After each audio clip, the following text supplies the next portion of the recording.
जय श्री राम। प्रेम से बोलिए शनि महाराज की जय, हनुमान जी महाराज की जय हो। ओम नमः शिवाय। प्रिय भक्तजनों, आज आप श्रवण करने जा रहे हैं न्याय के देवता शनिदेव तथा हनुमान जी की एक अत्यंत दुर्लभ और चमत्कारी कथा।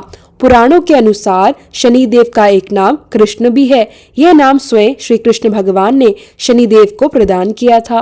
प्रिय भक्तजनों, आज के दिन जो भी मनुष्य इस व्रत को करता है या इस पावन कथा का श्रद्धा भाव से श्रवण करता है, उन भक्तों पर शनिदेव के साथ साथ हनुमान जी महाराज की विशेष कृपा प्राप्त होती है। क्योंकि जो मनुष्य शनि दोष, साढ़े साती या ढैया से परेशान होता है, यदि वह इस दिन हनुमान जी की कथा सुनता है, भजन कीर्तन करता है, तो उसके जीवन से सभी प्रकार के ग्रह दोष समाप्त हो जाते हैं। साथ ही शनिदेव की कृपा से ऐसे भक्तों को रोगों से मुक्ति, दुख दारिद्र्य से छुटकारा और जीवन में सुख शांति की प्राप्ति होती है। किसी एक गांव में एक अत्यंत विद्वान ब्राह्मण रहा करता था। वह ब्राह्मण वेद शास्त्रों का ज्ञाता था और सदा धर्म के मार्ग पर चलता था। एक दिन रात्रि में उस ब्राह्मण ने स्वप्न में देखा कि एक नीले वस्त्र धारण किए हुए अत्यंत दिव्य और तेजस्वी पुरुष उसके सामने प्रकट हुए। वह दिव्य पुरुष ब्राह्मण से कहते हैं, हे ब्राह्मण देवता, मैं तुझे लगूंगा। प्रिय भक्तजनों, यह स्वप्न उस ब्राह्मण को लगातार प्रतिदिन दिखाई देने लगा। इससे वह ब्राह्मण अत्यंत भयभीत और चिंतित हो गया। धीरे धीरे वह दुबला पतला होने लगा। उसका स्वास्थ्य गिरता चला गया और उसे ना तो भूख लगती और ना ही प्यास। एक दिन उसकी पत्नी ने चिंतित होकर कहा, देखिए, मैं आपको कितनी अच्छी तरह खिलाती पिलाती हूँ। मेवा मिश्री, दूध मलाई, उत्तम भोजन और पौष्टिक आहार सब कुछ देती हूँ, फिर भी आप इतने दुबले और कमजोर क्यों होते जा रहे हैं? आखिर इसका कारण क्या है? प्रिय भक्तजनों, तब उस ब्राह्मण ने अपनी पत्नी को अपने मन की पूरी बात बता दी। उसने कहा, मेरे स्वप्न में प्रतिदिन एक नीले वस्त्र पहने हुए दिव्य पुरुष आते हैं। वह मुझसे कहते हैं, हे ब्राह्मण, मैं तुझे लगूंगा। इसी चिंता के कारण मुझे ना भूख लगती है और ना ही प्यास। इसी भय से मैं दिन प्रतिदिन कमजोर होता जा रहा हूँ। यह सुनकर ब्राह्मणी ने कहा, हे पतिदेव, मुझे ऐसा प्रतीत होता है कि आपको स्वयं शनि भगवान दर्शन दे रहे हैं। आपके ऊपर शनि की दशा आरंभ होने वाली है, इसलिए वे आपको पहले ही सचेत कर रहे हैं। निसंदेह वे शनि महाराज ही है। ब्राह्मणी ने आगे कहा, अब की बार जब वे आपको स्वप्न में दर्शन दे तो आप उनसे विनम्रता से यह प्रार्थना करना कि हे प्रभु, आप मुझे केवल 1.25 पहर ही लगना। प्रिय भक्तजनों, उसी दिन जब रात्रि होती है तो वह ब्राह्मण फिर से सो जाता है और उसी रात्रि उसके सपने में शनि भगवान उसे दर्शन देते हैं।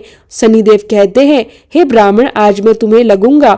यह सुनकर ब्राह्मण विनम्र स्वर में कहता है, हे भगवान, यदि आप लगना ही चाहते हैं तो लग जाइए, लेकिन यह तो बताइए प्रभु, आप कितने दिनों तक लगोगे? तब शनिदेव कहते हैं, हे ब्राह्मण, तुम्हारे ऊपर 7.5 शुरू होने वाली है। मैं तुम पर पूरे 7 वर्षों के लिए लगूंगा। यह सुनकर ब्राह्मण हाथ जोड़कर कहता है, क्षमा कीजिए भगवान, इतना भारी समय मुझसे झेला नहीं जाएगा। 7 वर्ष बहुत अधिक है प्रभु। तब शनिदेव बोले, अच्छा, तो फिर मैं 5 वर्षों के लिए लगूंगा। ब्राह्मण फिर विनती करता है, शनि महाराज, यह भी मेरे लिए बहुत अधिक है। तब शनि भगवान कहते हैं, तो ठीक है, 2.5 साल का लग जाऊं। लेकिन ब्राह्मण ने फिर मना कर दिया। तब शनिदेव बोले, अच्छा, तो मैं 1.25 पहर के लिए लगूंगा। क्या आप ठीक रहेगा? प्रिय भक्तजनों, और इस प्रकार उस ब्राह्मण पर 1.25 पहर की शनि की दशा लग गई। नींद से उठते ही ब्राह्मण अपनी पत्नी से कहता है, देखो, मेरे ऊपर 1.25 पहर की शनि की दशा लगी है, इसलिए मैं कुछ समय जंगल में जाकर बिताऊंगा। तुम मेरे खाने पीने का सारा सामान बांध दो और मेरे पीछे किसी से लड़ना मत। घर में ही बैठे रहना, बच्चों को भी कहीं बाहर मत जाने देना और इस 1.25 पहर के समय में किसी को गाली भी मत सुनाना। इतना कहकर ब्राह्मण अपने घर से जंगल की ओर चल देता है। जंगल में जाकर ब्राह्मण एक पीपल के पेड़ के नीचे बैठ जाता है और पूरे मन से हनुमान जी का पाठ करने लगता है। जब 1 पहर बीत जाता है तो ब्राह्मण सोचता है, अब तो बाकी का समय रास्ते में ही बीत जाएगा। सुबह होते ही वह वहां से चल पड़ता है। रास्ते में चलते चलते उसे एक सब्जी मंडी दिखाई देती है। वह सब्जी मंडी से एक बड़ा सा कद्दू खरीदता है। कद्दू खरीदकर वह उसे अपनी चादर में लपेट लेता है और आगे बढ़ जाता है।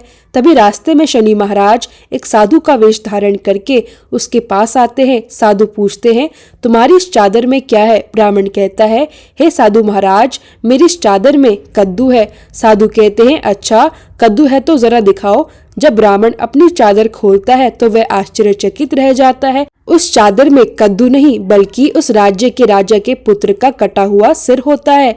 यह देखते ही साधु महाराज, जो वास्तव में शनिदेव थे, उस ब्राह्मण को लेकर सीधे राज दरबार पहुंच जाते हैं। वे राजा से कहते हैं, महाराज ये देखिए, यह दुष्ट और दुराचारी व्यक्ति आपके पुत्र की हत्या करके उसका सिर काटकर अपनी चादर में लेकर घूम रहा था। इसे आप उचित दंड दीजिए। प्रिय भक्तजनों, जब राजा यह सुनता है कि इस ब्राह्मण ने उसके पुत्र की हत्या कर दी तो वह अत्यंत क्रोधित हो जाता है। राजा कहता है, मुझे यह मत दिखाओ, मुझसे यह सब देखा नहीं जाएगा। हे सैनिकों, तुम इसे तुरंत ले जाओ और उसे सूली पर चढ़ा दो। जब नगर में यह समाचार फैला कि राजा के पुत्र का सिर कट चुका है और एक ब्राह्मण ने उसकी हत्या कर दी है तो पूरे नगर में हाहाकार मच गया। चारों ओर शोक और क्रोध का माहौल बन गया। राजा के आदेश से उस ब्राह्मण को पकड़ लिया गया और सैनिक उसे सूली पर चढ़ाने के लिए ले चले। ब्राह्मण शांत था, परंतु समय बड़ा कठिन था। जब उसे फांसी पर चढ़ाने ही वाले थे, तभी जैसा कि नियम होता है, मरने वाले से उसकी अंतिम इच्छा पूछी जाती है। सैनिकों ने भी वही किया। उन्होंने कहा, हे ब्राह्मण, बताओ तुम्हारी अंतिम इच्छा क्या है? भक्तजनों, उस ब्राह्मण ने मन ही मन सोचा कि यदि किसी प्रकार कुछ समय के लिए फांसी रुक जाए तो उसकी शनि की दशा का 1.25 पहर पूरा हो जाएगा। यही सोचकर उसने बड़ी विनम्रता से कहा, भाइयों, मैं बचपन से नित्य बालाजी की कथा कहता और सुनता आया हूँ। आज मरने से पहले अंतिम बार कथा कह लेने दो। अब क्या था, फांसी देने वाले सैनिक धर्म और नियम से बंधे हुए थे। उन्होंने ब्राह्मण की अंतिम इच्छा मान ली और कहा, जब तक कथा पूरी नहीं होती फांसी नहीं दी जाएगी। ब्राह्मण कथा कहने लगा। कथा कहते कहते समय बीतता गया और देखते ही देखते 1.25 पहर पूरा हो गया। उसी क्षण उसकी शनि की दशा समाप्त हो गई। अब इधर देखिए, राजा का जो पुत्र था वही राजकुमार जंगल में शिकार खेलने गया हुआ था। शिकार खेलकर वह सकुशल वापस राजमहल में लौट आया। राजमहल में जैसे ही राजकुमार को देखा गया, राजा अत्यंत प्रसन्न हो गया। लेकिन उसी क्षण राजा के मन में भय भी समा गया। उसने सोचा, यदि उस निर्दोष ब्राह्मण को फांसी चढ़ा दी गई होगी तो मुझ पर ब्राह्मण हत्या का पाप लग जाएगा। राजा व्याकुल हो उठा। उसने तुरंत 2 घुड़सवारों को बुलाया और आदेश दिया, शीघ्र फांसी घर जाओ और ब्राह्मण को आदर सहित दरबार में लाओ। घुड़सवार तेजी से फांसी घर पहुंचा। ब्राह्मण को सम्मान के साथ राज दरबार लाया गया। ब्राह्मण जब दरबार में उपस्थित हुआ तो राजा ने हाथ जोड़कर क्षमा याचना की। राजा ने कहा, हे ब्राह्मण देवता, आपके बगल में जो चादर रखी है कृपया उसे खोलकर देखिए। राजा की आज्ञा मानकर ब्राह्मण ने चादर खोली। सब लोग चकित रह गए। उस चादर के भीतर राजकुमार का कटा हुआ सिर नहीं बल्कि एक साधारण कद्दू रखा था। राजा यह देखकर स्तंभ रह गया। राजा ने ब्राह्मण को बहुत सारा धन, वस्त्र और सम्मान दिया। फिर विनम्र होकर पूछा, हे ब्राह्मण देवता, मुझे यह समझ में नहीं आ रहा कि इस सब के पीछे क्या रहस्य है। यह सब क्यों हुआ? आखिर यह सब क्या था? तब ब्राह्मण ने हाथ जोड़कर कहा, हे महाराज, मुझे 1.25 पहर की शनि की दशा लगी थी, उसी कारण यह सब घटित हुआ। जैसे ही वह 1.25 पहर पूरा हुआ, शनि की दशा समाप्त हो गई और मेरे प्राणों की रक्षा हो गई। भक्तजनों, इसलिए कहते हैं समय बड़ा बलवान होता है और ईश्वर की लीला अपरंपार है। राजा ने कहा, हे ब्राह्मण, शनिदेव की दशा किस प्रकार टलती है? ब्राह्मण ने कहा, हे राजन, यदि राजा या सेठ को शनि की दशा लगती है तो काला हाथी या काला घोड़ा दान करना चाहिए, और यदि किसी गरीब को शनि की दशा लगती है तो उसे पीपल की पूजा करनी चाहिए और शनि की कथा सुननी चाहिए। इसके साथ साथ तिल, तेल और काला उड़द आदि का दान करना चाहिए, और यदि काले कुत्ते को तेल चुपड़ी रोटी खिलाई जाए तो शनि की दशा उतर जाती है। अब देखिए, राजा ने उस ब्राह्मण को कद्दू वापस कर दिया। ब्राह्मण वह कद्दू लेकर अपने घर आया। घर आकर ब्राह्मण ने वह कद्दू अपनी पत्नी को दे दिया। उसकी पत्नी जब सब्जी बनाने के लिए कद्दू काटने लगी तो जैसे ही कद्दू काटा उसके बीजों की जगह हीरे और मोती निकलने लगे। यह देखकर ब्राह्मणी आश्चर्यचकित हो गई। उसने पूछा, हे पतिदेव, यह सब क्या है? उस कद्दू में से हीरे मोती कैसे निकल रहे हैं? आप यह कद्दू कहाँ से लाए हैं? तब ब्राह्मण ने कहा, हे प्रिय, जब शनि की दशा लगी थी तो यह कद्दू कुंवर का सिर बन गया था, और जब शनि की दशा उतर गई तो शनि महाराज ने हमें कैसे निहाल कर दिया। उन्होंने हमें माला माल कर दिया। हे शनि देवता, जैसे इस ब्राह्मण को शनि की दशा लगी वैसे किसी को भी शनि की दशा ना लगे, और जैसे इस ब्राह्मण को धन दौलत मिली वैसे सबको धन दौलत मिले। कथा कहानी कहते सुनते हुंकार भरते सबको मिले। प्रेम से बोलिए शनिदेव की जय हो। ओम नमः शिवाय। प्रिय भक्तों, आइए हम सब मिलकर भगवान शनिदेव की दूसरी दिव्य कथा का श्रवण करते हैं। यह कथा सुनने से भक्तों को उनके मनवांछित फलों की प्राप्ति होती है और जीवन की कठिनाइयों से मुक्ति मिलती है। नर्मदा नदी के पावन तट के समीप एक गांव में एक अत्यंत बड़े और प्रतिष्ठित साहूकार का परिवार निवास करता था। उस साहूकार की मृत्यु हो चुकी थी। अब उस घर में साहूकारनी, उसके 2 पुत्र और एक बड़ी बहू रहा करते थे। साहूकारनी का छोटा पुत्र मानसिक रोग से ग्रस्त था। उसकी मानसिक स्थिति सामान्य नहीं थी और वह स्वयं अपने जीवन के निर्णय लेने में असमर्थ था। साहूकारनी की बड़ी बहू का नाम था तारा। तारा को विवाह के कई वर्ष बीत चुके थे, किंतु अभी तक उसे संतान सुख की प्राप्ति नहीं हुई थी। इसी कारण तारा के मन में सदैव एक भय बना रहता कि वह उसका पति संतान की चाह में दूसरा विवाह न कर ले। तारा को यह सोचकर अत्यंत पीड़ा होती थी कि यदि उसके पति ने दूसरा विवाह कर लिया तो उसे सौतन का दुख सहना पड़ेगा। यही भय धीरे धीरे उसके मन में एक चालाक योजना का रूप लेने लगा। प्रिय भक्तजनों, इसी भय और स्वार्थ से प्रेरित होकर तारा ने एक योजना बनाई। उसने अपने ही घर में काम करने वाली नौकरानी चंदा से अपने देवर अर्थात साहूकारनी के छोटे बेटे चंदन का विवाह कराने का निश्चय कर लिया। तारा ने बहुत चतुराई से अपनी सास साहूकारनी और अपने पति को इस विवाह के लिए मना लिया। सभी को यही लगा कि मानसिक रोगी चंदन का विवाह हो जाने से उसका जीवन संभल जाएगा। चंदा स्वभाव से अत्यंत दयालु, सरल हृदय और भगवान श्री कृष्ण की अनन्य भक्त थी। वह बचपन से ही उसी साहूकार के घर में काम करती आ रही थी। इस संसार में उसका अपना कोई नहीं था, वही घर उसका संसार था। अब चंदा का विवाह मानसिक रोगी चंदन से कर दिया गया। चंदा ने अपने भाग्य को प्रभु की इच्छा मानकर सहज भाव से स्वीकार कर लिया और अपने पति की सेवा में लग गई। कुछ वर्षों के पश्चात चंदा ने एक अत्यंत सुंदर और स्वस्थ पुत्र को जन्म दिया। उसके जीवन में पहली बार मां बनने का सुख आया और उसके हृदय में आशा की एक नई किरण जाग उठी। किंतु प्रिय भक्तजनों, यही सुख चंदा के जीवन का सबसे बड़ा दुख बनने वाला था। चंदा की जेठानी तारा ने उस मासूम बच्चे को चंदा की गोद से छीन लिया। इतना ही नहीं, तारा ने चंदा को घर से धक्के मारकर बाहर फेंक दिया। उसने अपने पति को भी अपने पक्ष में कर लिया, जिससे चंदा पूरी तरह अकेली पड़ गई। बेचारा चंदन मानसिक रोग से ग्रस्त था। वह कुछ समझ नहीं पाया और ना ही रोक सका। वह अपनी पत्नी और बच्चे के लिए कुछ भी करने में असमर्थ था। साहूकारनी यह सब देखकर भी चाहकर भी कुछ नहीं कर सकी। परिवार और परिस्थितियों के आगे वह भी विवश हो गई। प्रिय भक्तजनों, वास्तव में यह सब तारा की एक सोची समझी चाल थी। तारा ने कभी भी चंदा को अपनी देवरानी के रूप में स्वीकार किया ही नहीं था। उसका उद्देश्य केवल एक ही था, चंदा से उसका पुत्र छीन लेना, उसे स्वयं पालना पोसना और समाज में उसे अपने नाम से बड़ा करना। तारा को संतान चाहिए थी, पर मां बनने का त्याग और प्रेम नहीं। उसने स्वार्थ में अंधी होकर एक मां की ममता को कुचल दिया। चंदा बार बार रोती रही, गिड़गिड़ाती रही, अपने बच्चे को वापस मांगती रही। उसकी आंखों से आंसू थमने का नाम नहीं ले रहे थे। किंतु तारा का हृदय पत्थर बन चुका था। वह किसी भी प्रकार चंदा की बात सुनने को तैयार नहीं हुई। अतः तारा ने चंदा को उसी गांव से बाहर निकाल दिया। एक माँ को उसके ही बच्चे से अलग कर दिया गया।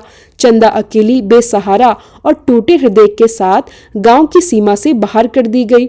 उसके पास ना घर था, ना परिवार और ना कोई सहारा, बस था केवल कृष्ण भगवान पर अटूट विश्वास। प्रिय भक्तजनों, यहीं से इस कथा का असली संघर्ष प्रारंभ होता है। भगवान शनिदेव कैसे न्याय करते हैं और कैसे कर्मों का फल मिलता है। अब चंदा गांव-गांव भटकने लगी। भटकते भटकते वह भगवान श्री कृष्ण जी के एक बहुत ही पुराने मंदिर में पहुंच गई। वहीं पर उसने प्रभु के चरणों में गिरकर न्याय की गुहार लगाए। वह अपना सिर भगवान की चौखट पर पटक पटक कर रोने लगी और लगातार ओम कृष्णाय नमः इस मंत्र का जाप करने लगी।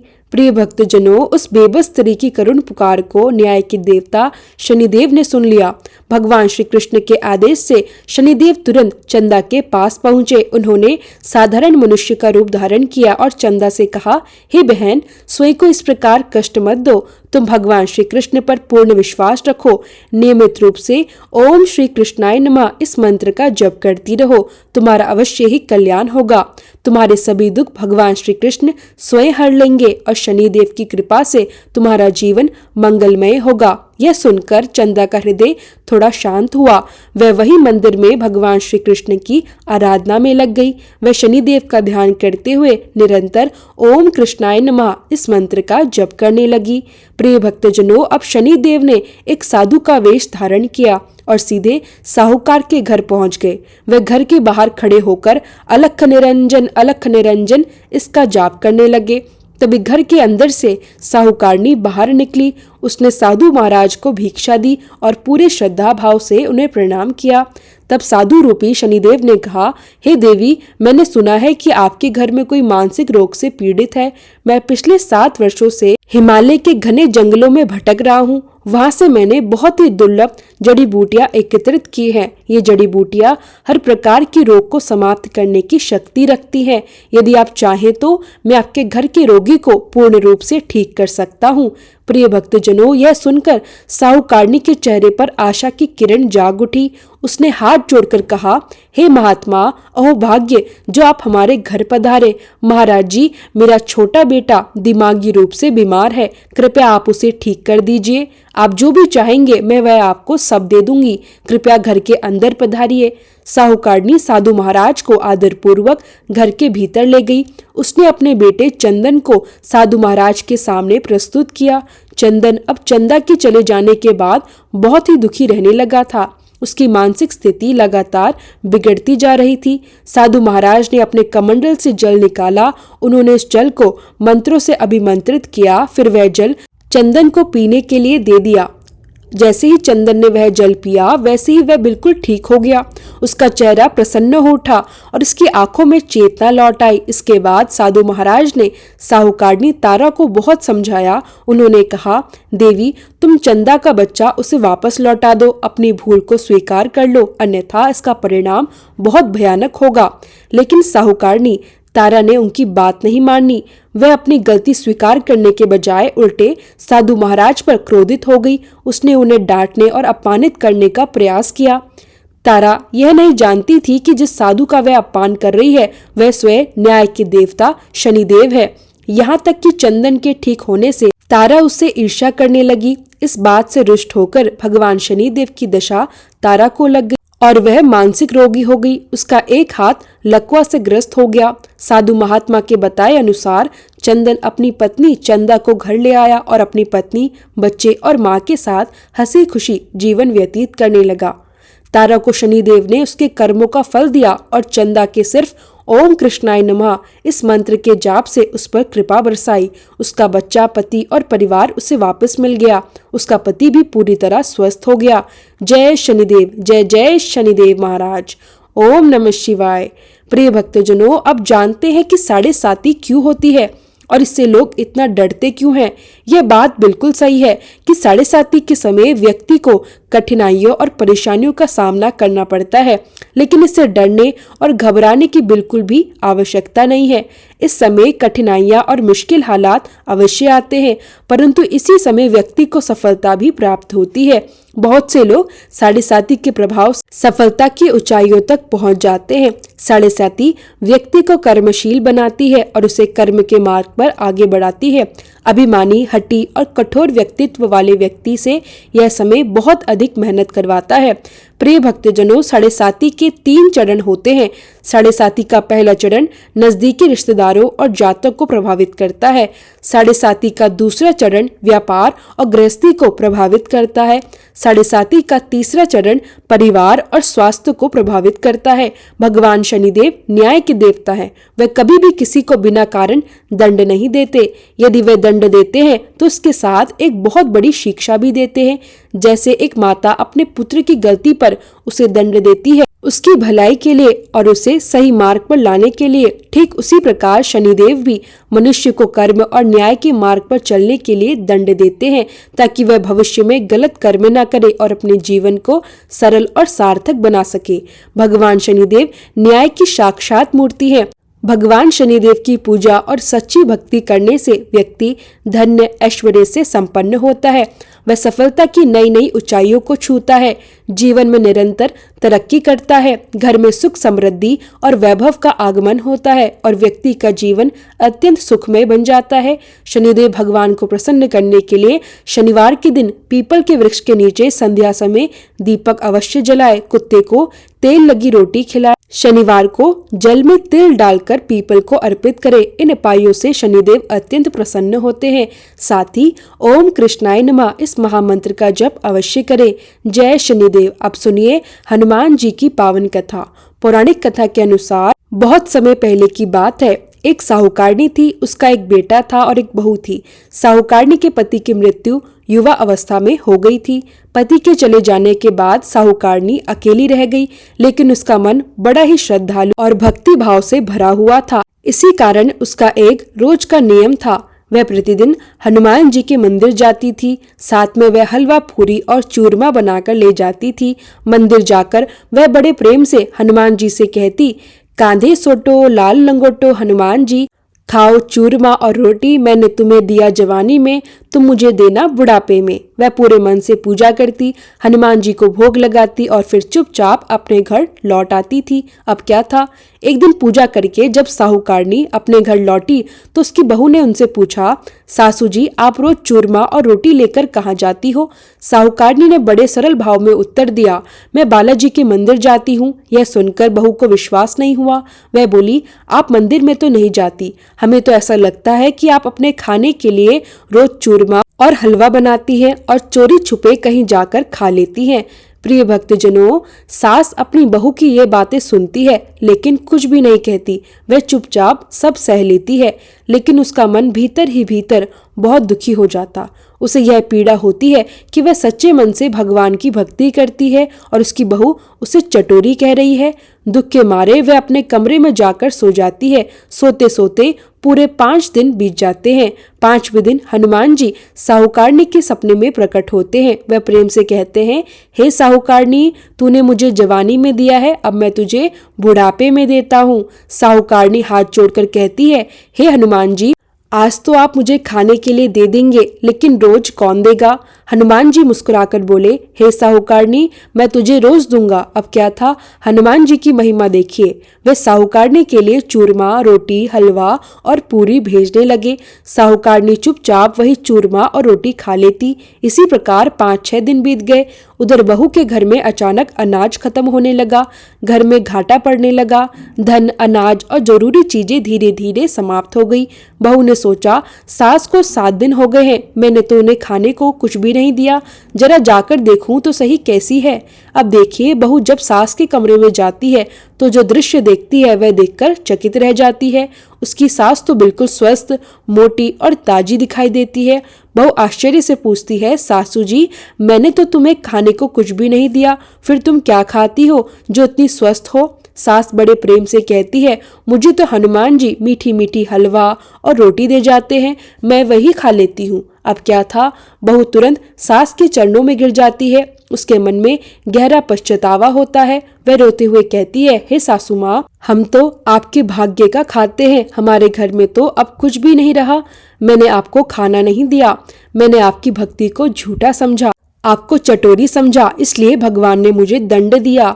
बहू आगे कहती है, 7 दिन के अंदर ही हमारे घर से अनाज, धन सब समाप्त हो गया। हे सासू माँ, अब आप ही सब कुछ संभाले। अब मुझे आपकी भक्ति पर पूरा विश्वास हो गया है। आपने जवानी में हनुमान जी को भोग लगाया था और हनुमान जी वही भोग आपको बुढ़ापे में लौटा दिया। आपका पेट भरा है। हनुमान जी की महिमा अपार है। कोटि कोटि प्रणाम है। प्रिय भक्तजनों, अब क्या था, साहूकारनी ने खुशी खुशी घर की सारी जिम्मेदारी संभाल ली। वह रोज हनुमान जी को चूरमा, रोटी, हलवा और पूड़ी चढ़ाने लगी। हनुमान जी की कृपा से घर में बहुत बरकत हुई। धन्य धान्य की वर्षा होने लगी। हे हनुमान जी महाराज, हे बालाजी महाराज, जैसे आपने उस साहूकारनी को दिया वैसे ही सबको देना। सबके घर में अन्न धन के भंडार रख देना। सबका भला और मंगल करना। इस कथा को कहने, सुनने और हुंकार भरने वाले सभी को देना। बजरंग बली हनुमान की जय हो। जय जय श्री राम।